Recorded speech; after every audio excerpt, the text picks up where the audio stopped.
Inilunsad ng Department of Health ang kauna-unang Barangay Occupational Safety and Health Patrol na layong po siguruhin ang kaligtasan at kalusugan ng mga manggagawa.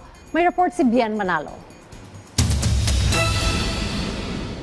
Mahigit 3 dekada ng construction worker si Jonathan Estanislao. Dahil hindi nakatapos ng pag-aaral, ito na aniya ang kanyang naging hanap buhay para makatulong sa pamilya. Aminado siya na kaakibat na ng kanyang trabaho ang peligro.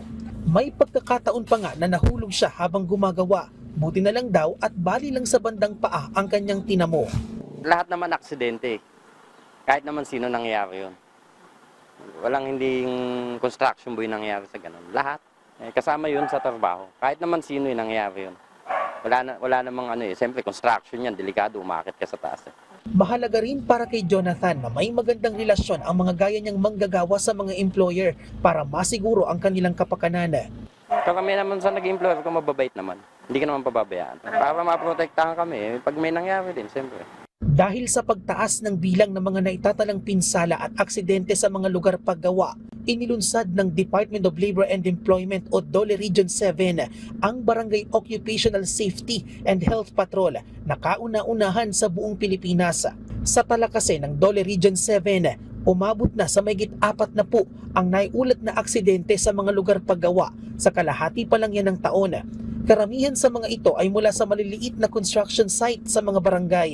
Kaya talaga nakakabahala itong numerong ito, considering that we're not yet done through with the year. Karamihan talaga dito, as I said, ay yung ating mga maliliit na construction.